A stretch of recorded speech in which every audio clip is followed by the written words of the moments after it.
This is the Bring Back Soul Music Podcast, the only podcast devoted to making soul music relevant again. Let's get started with your host, Todd Woodson.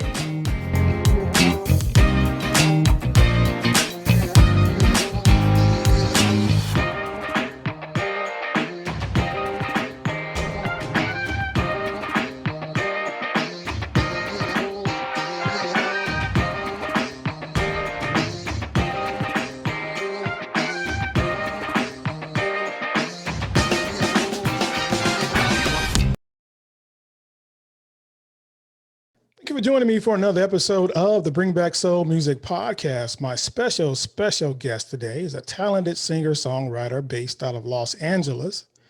His name is Darrin Jonathan Banks. Mr. Banks, how are you doing today, sir? I'm doing very well. And yourself, Todd? I'm good. Mr. Soul Man. Hey, man. That's good. That's I do what I do. Welcome to the Bring Back Soul Music Podcast, sir. I'm sorry, I didn't hear that. Welcome to the Bring Back Soul Music Podcast. Oh, thank you so much. Thank you for having me. I am very, very excited to be here and to talk with you all. So thank you. Not a problem. And I have to first apologize because we were supposed to do this interview earlier today and things got mixed up. And then we were supposed to do it a few weeks ago, but then you came down with COVID-19.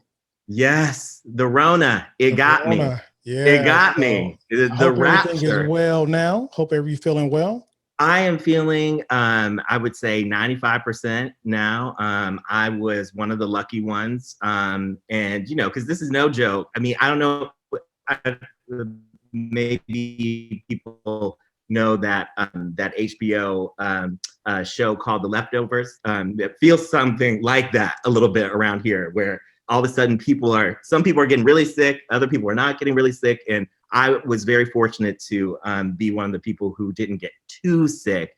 But it is no joke. It's nothing that we want.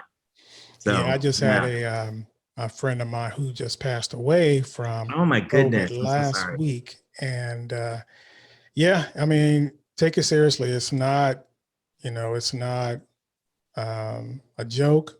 No. It's not propaganda. It's for real. So yeah, absolutely. I'm so sorry to hear about your loss, and especially with it affecting so many communities of color, and the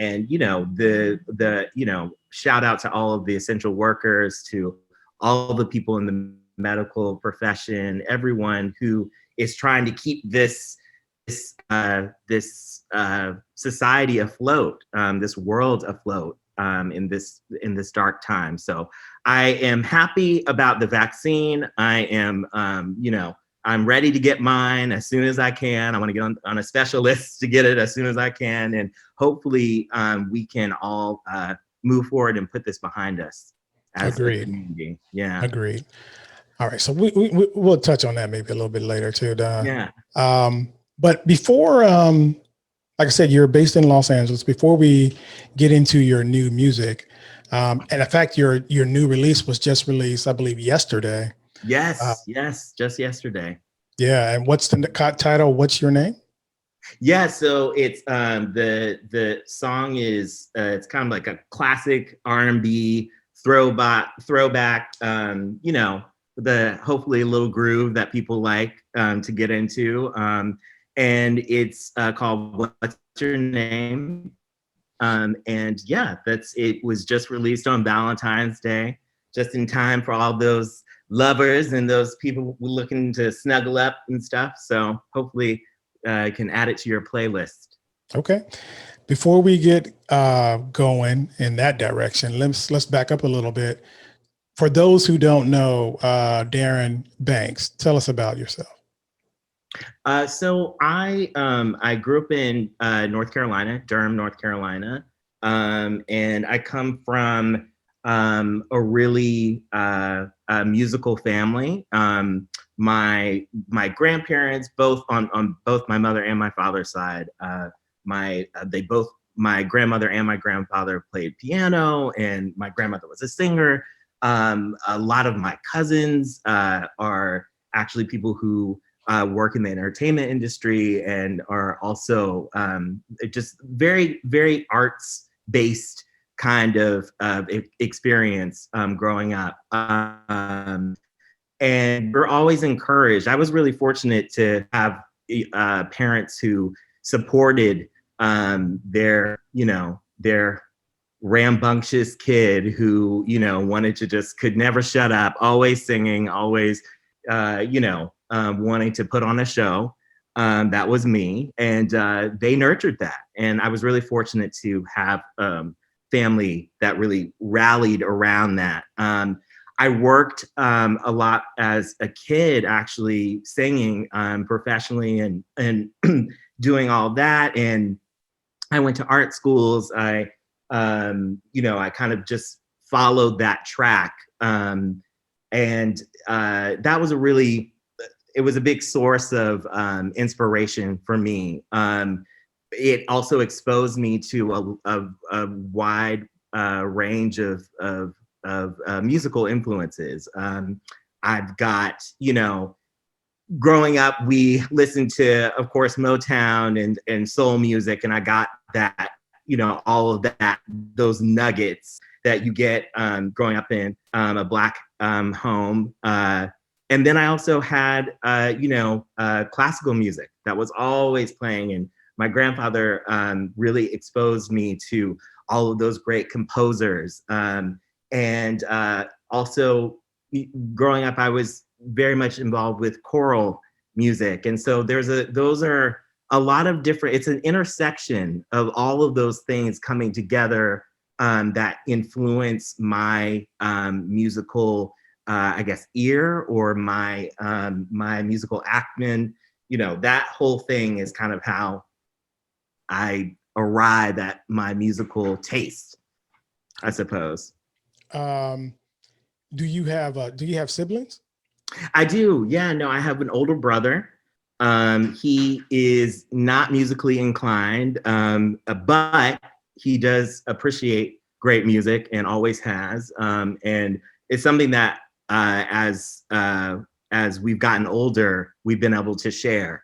I will, I'll get a text from my brother and it'll be a Spotify link to, some artist. And he's turned me on to some good people. He's very much a soul brother in that way as well. If I can, yeah, I know that's a little lame pun that I'll bring on, but shout out to my brother and his tastes in music, which have changed over the years. He used to be, he was one of the first people actually that exposed me to a lot of hip hop. And, we grew up when hip hop was really, evolving and finding it's carving its way through mainstream culture. So just on the fringe of that. And so he was very much, he very much identified with hip hop and really was someone who exposed me to it.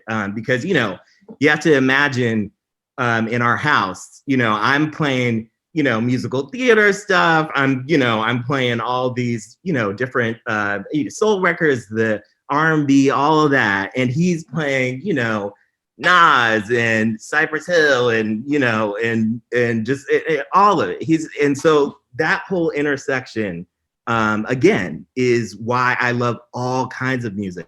I really do love all genres of music. I'm a kind of person that in my phone, in my library, you've got country, you've got bluegrass, you've got, like I said, classical, you've got hip hop, you've got R&B, you've got all those things that come together for me because, great music is great music, right? I agree. Totally agree. Now let's back up a little bit. You said in growing up, you sang professionally at a young age. How did that come about? So I've been really blessed to have people in my life who nurtured my my talents and my parents. I was also fortunate enough to have parents who were in the position to put me in different, programs, and to have piano lessons and have voice teachers. And one of my most, I would say my early mentors, a woman named Jane Brewer, who is still a very, very dear friend and a confidant for me and a champion of music for me. She was really the first person who noticed something special, I guess, about me and my voice, and wanted to and encouraged me to really keep at it and hone it, and really explain what craft was and the proper ways of singing, and then just kind of how all that layered in. And so it was through those types of connections that I started getting different opportunities to sing with different choirs. I sang with different at different concerts. They would need a soloist, and I would come in and sing. And also, there was a theater there, a pretty big regional theater called the Raleigh Memorial Theater is there in the capital. And I did some shows there as well. And so as a result of that, it kind of ushered me into, I went to a school that I've been going to art schools. I went to a magnet, a boarding art school, colleges, conservatories, those kinds of things. And actually, one of the things that was a result of me working so much when I was a kid is that I started to develop, once my voice started to change, I started to develop nodes on my vocal cords. And as many people, who are listening would know, that is the kiss of death for a singer. And so I had to, in that period, go on vocal rest. And so I went on vocal rest for about a year and a half. And it was a really challenging thing for me because, it was at a time when my voice was changing. And also, it really zapped my confidence. And it really became this burden. And it made me not so sure about my voice and what I could do with it and where I could take it. So, it's really interesting how I've come back full circle, really, to music, because music was always my first love. And then it led to, acting and dance and all these other things in the arts. But music and creating music has always been my love. So I had to really learn how to sing. And so vocal coach that I have now, his name is Alexander Varden. He has been an incredible mentor for me, because he was able to help me start approaching singing from a different place so that I could protect my voice and really be able to let the instrument shine in the way that it properly can, and to give me longevity. So hopefully I'll be singing for a long time because I know how to sing. Right. A couple of questions I want to touch on. Yeah. So you knew early on that this is what you wanted to do. You said music was a big part of your life. You knew early on this is what you wanted to do for the rest of your life. Yeah, I'm sorry. I absolutely, like many people in R&B and soul music, I started singing in the church. We went to a Methodist church, so we're a little bit more reserved than the Southern Baptist people. But still, same spirit, same feeling of awe and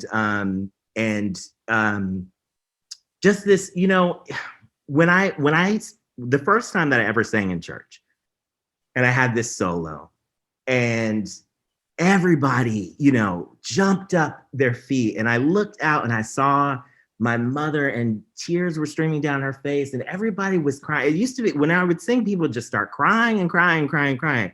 And I knew for myself that there was this moment where I felt so close to God, and I mean, not even in a religious way, but in a spiritual way. When I sing and when I am able to connect, I feel like I am in the highest service of my spirit. And so I was very fortunate to be a young person and experience that.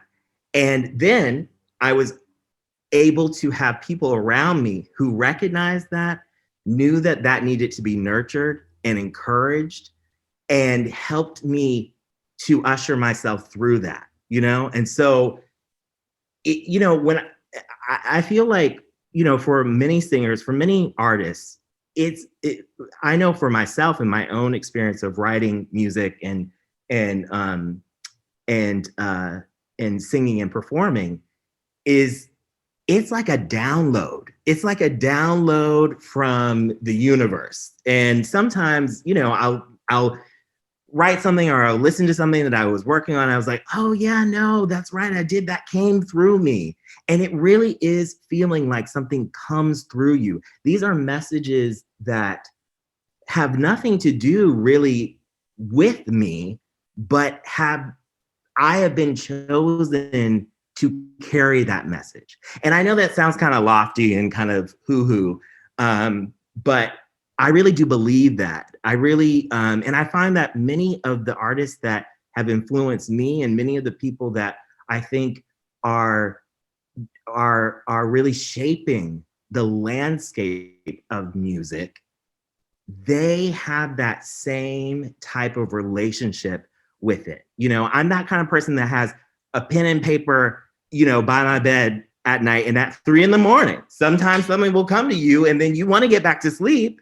So you have to get it out. My voice memos are like, just filled with little ideas. And if you do not get them, they go and and so for me, I really have learned to trust the muse, and the muse that it is just the connection to higher power, to universe, to God, whatever you want to say. And so I really find it to be, my job as an artist, my job as a songwriter, as a singer, as a performer, is to do everything in my power to not create obstacles to that download, to not get in the way with my ego, with my perfectionism, and all the things that, tell me that I shouldn't be doing what I'm doing and all that stuff.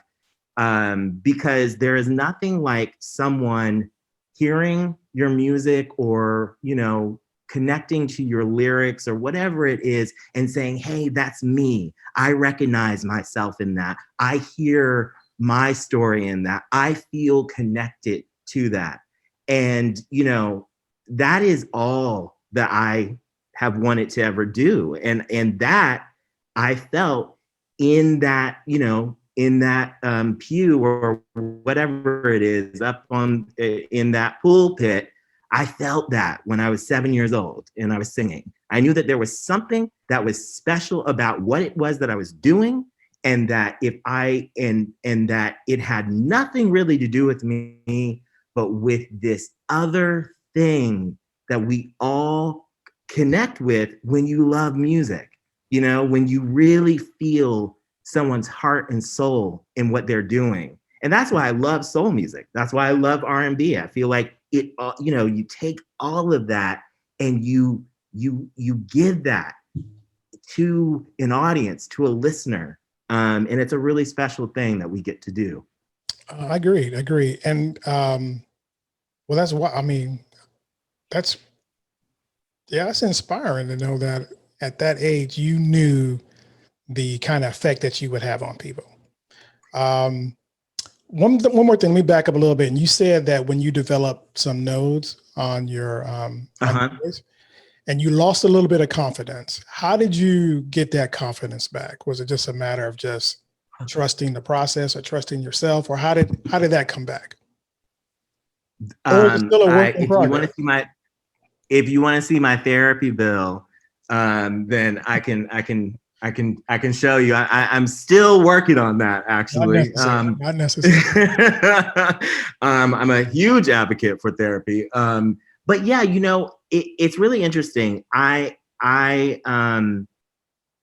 have to say, it's this double-edged sword. What I said, because in knowing that and becoming aware of what effect you might have, or the power, really what it is the power of music, the power of either listening to music or singing, or what that exchange. When you become aware of that power, it can be scary. It can be, you want to run the opposite direction, because all of the other stuff comes in, like wanting to be perfect, like wanting to make sure that, that you're always, you're always on, you're always, the man doing it. And I think that what I have learned is that what is really beautiful is the imperfections, the flaws, the things that come out, that only being connected to it from a true emotional place, that is the thing that people want to hear. When we listen to music, that's what we're hearing, that cry in people's voice and all of that thing. That is what we are connecting to. And you don't necessarily, everybody wants to hit the note, like you got to hit the note. But, but if you can hit as many notes as you want, if there's nothing in it, then nobody's going to want to listen to it. And, that's a hard pill to swallow when you want to be perfect. And I have to also, I want to keep it 100 with you, Todd. There is also, I was very much protected when I was younger with my instrument. And then I went out into the world just as a boy, and I was bullied. I was, there were times when it didn't feel safe to be myself.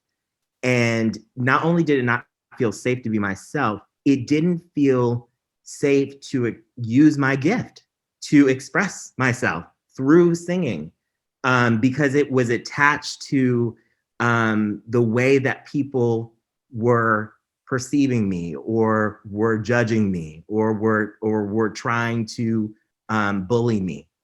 And so you come to a place where you are faced with having to love and accept yourself in order to get out of your own way, to be, it goes back to that message thing, that messenger thing that I was talking about earlier. It's like, getting out of my own way has been one of the hardest things that I've had to learn how to do as an artist. And I am still, and I'm brand new. I'm wet behind the ears, but not, I'm not stupid. But I'm at this place where, hiding is no longer an option. Not daring to be judged and ridiculed and all those things, blah, blah, blah. That safeguarding against that is no longer something that feels like it's a bigger payoff than the gamble of just sharing. Because I really approach music from a storyteller's position. I'm a writer, I do that. And so my music comes in that way. And so in order to tell stories, and to be authentic, I had to do a lot of work on loving who I am and bringing that all to the mic. And, and so I would say that, that's a long-winded way of answering your question, as that it's still, I'm a work in progress.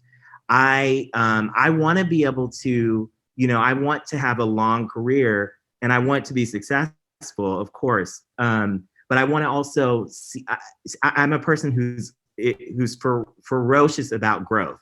I want to grow. And I know that where my voice is today and where my music is today, I hope that I get to look back on that, in 10 years and see the change, see the growth, see the improvement, see me moving the goalpost forward, and really appreciating what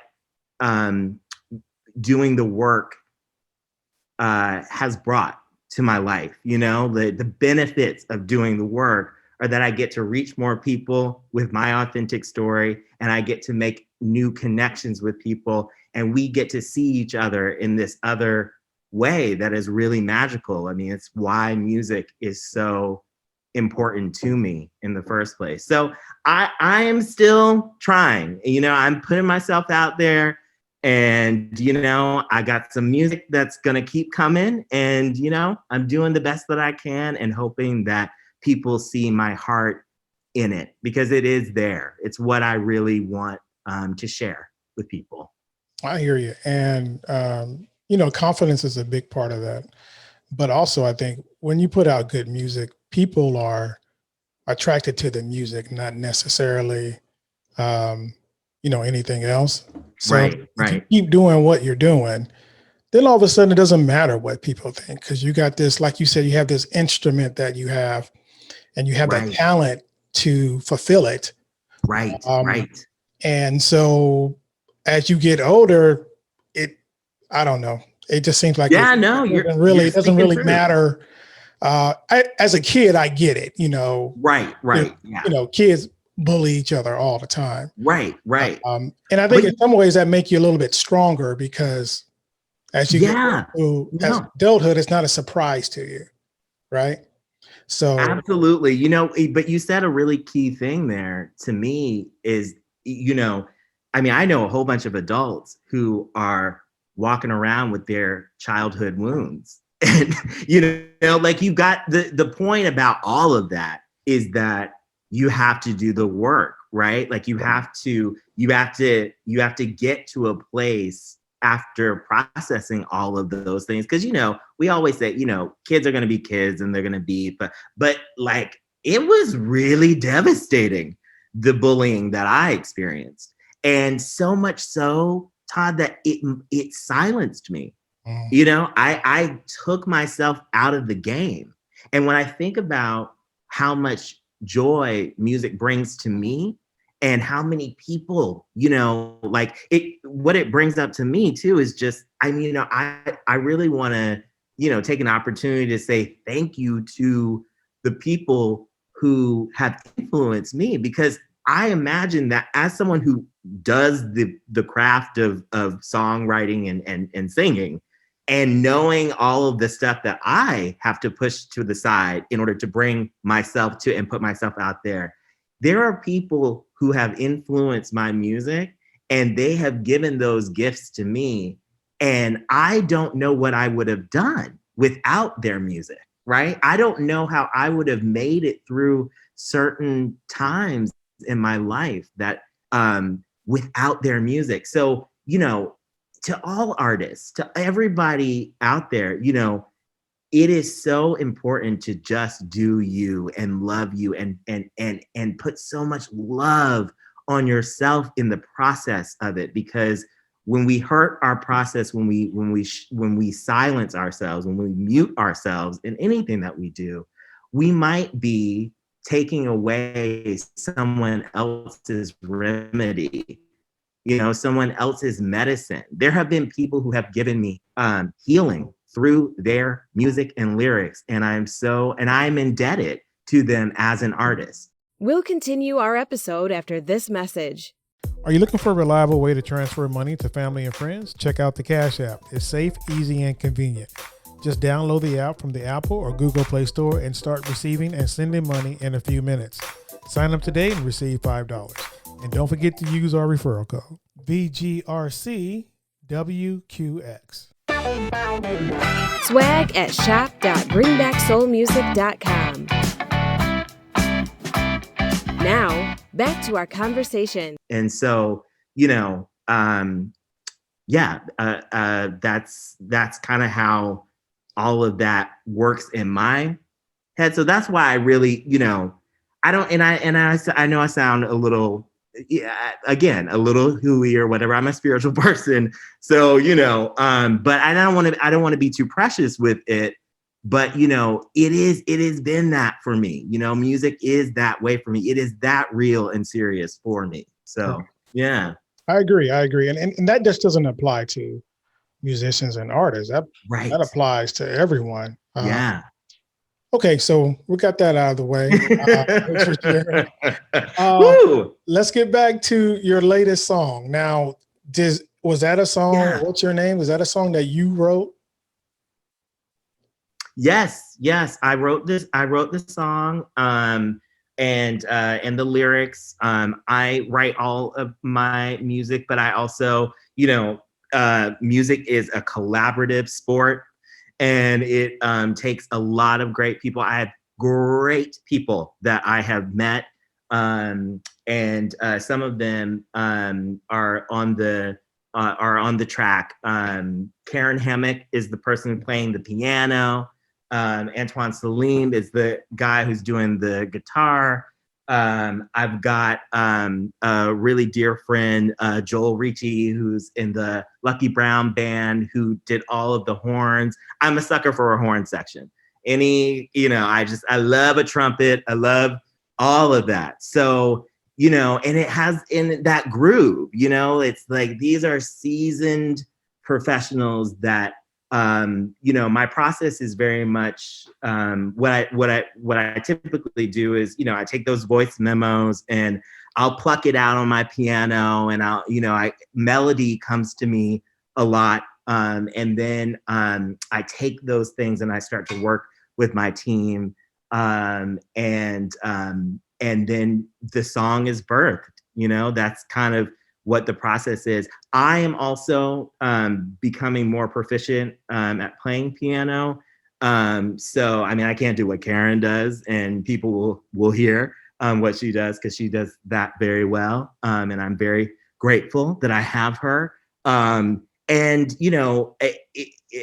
look at people like John Legend, who are, and Stevie, and everybody who's playing, Roberta Flack, and they're sitting there and they're playing that, and I want that. I really want that. And, I haven't put in my 10,000 hours for my piano playing. So stay tuned, everyone. I'm going to be doing that. But yeah, I really have been fortunate to have great people. And then, I've worked with a really great producer, Brian Markin, who helped me put it all together. And then a soul brother of mine, my very good friend, Sean Opensato, he was able to help me cut it together and mix it. And he's been a very big champion of mine, and has, been that person in the room with me that's like, Darrin, it's great. I hear it. When I want to say, okay, it's time, let me just go home. I don't know what I'm doing here. I don't even know why they put a mic in front of me. He has been such a great booster for me, and to keep going. So I've got great people around me. It takes a village. And I just am looking for, more people to bring into the village, because I love to collaborate with people. So. Okay. Yeah. I had a chance to hear it actually when you first sent it to me a couple of weeks ago, and I thought it was great. Now, this is not, I think in November, I read that you also released another single called I Cant Breathe. Yes. Is that more for the, I guess maybe the George Floyd? Yeah, so that was my, and I love my mom. She heard the song, and she said to me,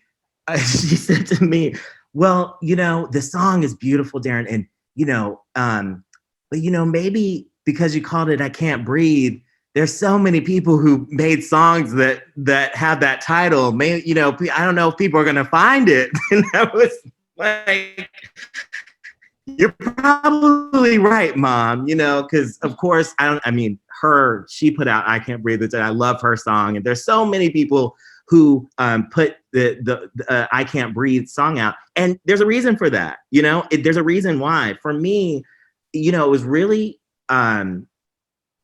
for it being my first single, my first my introduction, my debut into the music industry, for it to be in the spirit of a protest song like, you know, a Nina Simone, Strange Fruit, you know, these battle hymns that really convey the pain, the struggle, the frustration, and the pleading with a community, a society to see something. I think that's what I Can't Breathe, and just that phrase, you know, the phrase itself. I watched George Floyd like many of us, and Yes. was and that was my response. I didn't know what to do. I didn't know how to, obviously, go into the street to do everything that everyone did. I applaud people for figuring out and acting upon whatever made them, I guess, come to terms or grapple with what we all witnessed. But that dynamic shift, that paradigm shift of watching something and all being captive, is very much like how people in the 1960s watched the march over the bridge on Selma. Yes, thank you. Struggling. But yeah, it was very much, for a minute, it became real. We saw it. People could not turn away. Very much like how they watched the on the bridge and they turn on the hoses, and you see that grainy image and in that black and white footage, and to live a modern day version of that, it came to me like it poured out of me, that song. And it was very much a answer to what it is that felt like to watch that as a Black man. And for the first time, I felt like we were being witnessed, that people, other people, allies, people in other communities, particularly, it was watching white people, all standing with holding up signs, all of that came to me, and it felt very overwhelming to be seen. Because I feel like it's one of those things where you're shouting, you're saying, please look over here. This is a real thing that's happening. It's the definition of disproportionate. Things are disproportionately happening on this side of things. And when you finally get someone to see and to acknowledge, it was very powerful to me. And so all that to be said, I was very, I felt like I had to write that song. And I felt like it was a great entry into this industry because, I want my music to be, I want it to be authentic, and I want it to be something that makes people think and that helps them through difficult times and through good times. I want, much like the people that I love to listen to, they have become part of the soundtrack of my life. And if I can make music that is in that spirit, then I feel like I'm hitting the right target, you know? So that's what that was for me. We'll see how that song goes as things go on and people get hopefully a chance to get to know me better. They'll be able to hear that song. And you know, on those commemorative days when we think about the people who have, you know, like George Floyd and Breonna Taylor. And, you know, when we think about the people in our community, that song hopefully will help people to, you know, feel something that sometimes words can't express, you know, like that's what the point of that was for me. Agreed. And here at Bring Back Soul Music, we had about 6 or 7 artists who sent us songs with the same topic, I Can't Breathe. And I think, Yeah. you know, you're in a place where you don't know really what to do, but to express yourself through music, through song. And I think Right. that's something that we all could relate to. So congratulations on Yeah. that and being so um, forthright with your feelings, because trust me, you're not the only one who felt that way. Right. Yeah. Yeah. Yeah. So Thank you so much. yeah. Now, could that be found on Spotify along with? Yes. Yes, that can be found on Spotify, and it's also on my website.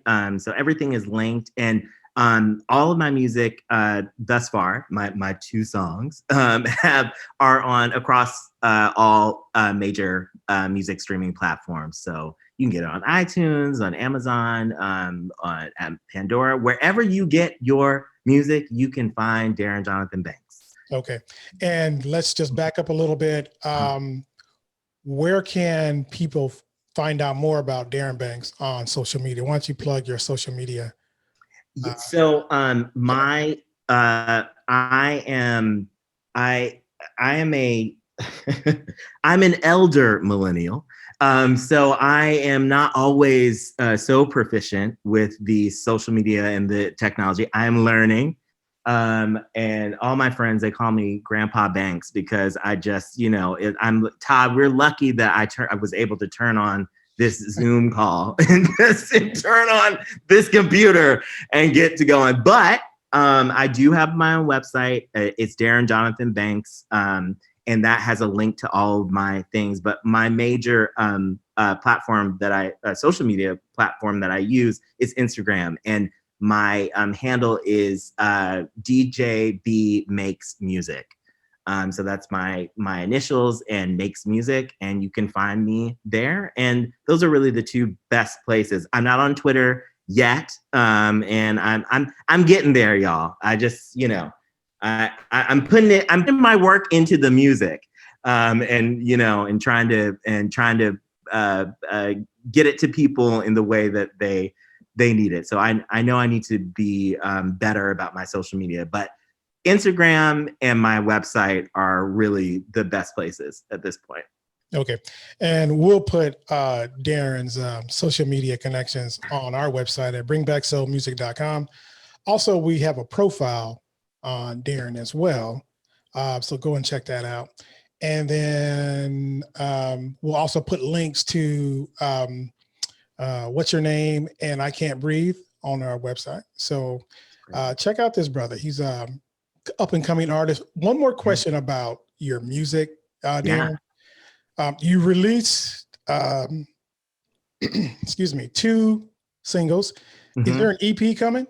Oh, yes. Down the road? Absolutely. Oh, no, there's more coming. 2021 for me is the year of the release. So I have an EP coming up in May, and then I'll have another one in fall. But really the new EP is it's going to be a way for me to showcase another side of my music, more of the upbeat. You know, I love a good dance. I love to cut a rug. I love to, you know, groove to a beat. So although my music is very message driven, and like I said, I try to approach it from a storyteller's perspective. Sometimes I just want to shut up and dance. So hopefully there are other people who will enjoy that. So the music that is coming is going to be more of that. I do folk music in a way. I do R&B and neo soul. That's my stuff there. But I also, like I said, I love dance, and I love adding electronic elements to that. So this is going to be the music that's coming is really going to show from I Can't Breathe onto the EPs, a range or a spectrum of things that I want to bring to it. I think I mentioned, some of the things that I dabble with that come from my experience are choral music, and just, I love to play with harmony. I love to build things from a choir standpoint. I love those elements. And I want to kind of fuse those things with really catchy beats and things that we can move to. So there's a lot. It's a mixed bag, and I hope that what it means is that there's something for everybody in there that they can enjoy. And like I said, whether you are needing to just have that moment where you need to get some emotion, express some deeper feelings, or you're turning up before you're about to hit the club. There's gonna be a song from Darrin Banks that you can listen to, hopefully. All right. Well, that's good to know. Now, do you hopefully 2021 will allow us to get back out and see each other and perform and all that stuff. But if that doesn't happen, do you see yourself doing the Instagram Live, the Facebook Live, those kind of things? Absolutely. Yeah, no, I've been focused on getting the music out there and letting people get a chance to experience my flavor and see if it lines up with theirs. I'm committed to continuing to do that. But, I am very much at home on stage. And it has been, like we were talking about before, I definitely, I have been itching to get on stage because of our lack of access to being able to connect with an audience, and it's been a long time since I've been on stage in front of an audience working off of that energy. But in my experience, when I have had that opportunity, I've had a great time. And, there's nothing like going to a great show, right? And hearing music. One of my greatest influences, Jill Scott. I was just saying to my buddy the other day that, who is Jill Scott? Her studio album was fantastic, right? And then she did Experience Jill Scott, right? And that whole thing was like a whole new album. And I was like, yes, that's what you're supposed to do. You're supposed to go out there and really give people that show in that way and give that, that live experience. So yes, the answer to your question, do you see how long-winded I am? I know. I just keep talking and talking and talking. Go with it. But Make it plain. It is very much something that I look forward to when it is safe for us to do. And because there is nothing like grooving with, those people that I mentioned. It's nothing like being in the studio and just and hearing all of those things come together. And so I'm old school. I wish that it was like that more, like Right. everyone is so separate, and then we all put it together by the magic of creation. And that's wonderful. But man, you hear those old records and, you hear those bands and everybody together, and there is magic in that. So yes, I want to be a part of that magic. I want to give it to my listeners. And we will do that as soon as it is safe to do. All right. Well, Mr. Banks, we look forward to your more music, EP in May, and also another one in the fall. Anything else you want to share with us before we cut this interview loose? I just want to really thank you for what you're doing. It's, just the message of bring back soul music. I think people are really craving, feeling connected to authentic music that is, that I grew up listening to, the people who are my greatest influences, like Erykah Badu and D'Angelo, and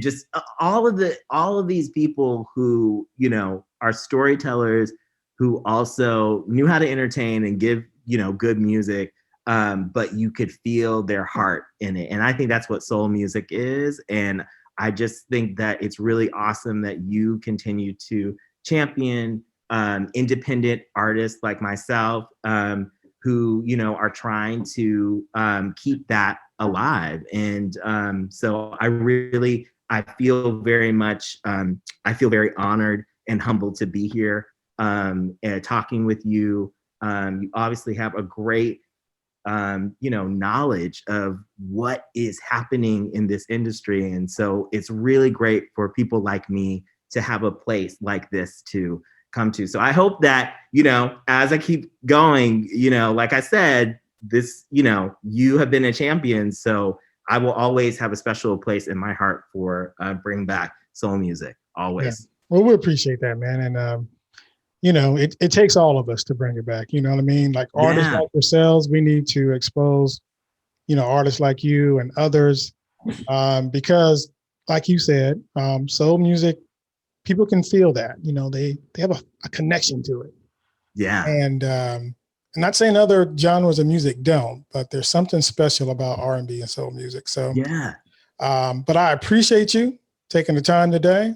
I'm glad we finally got a chance to connect. Yeah, absolutely. Keep us posted on your new music and let us know what's going on with you, man.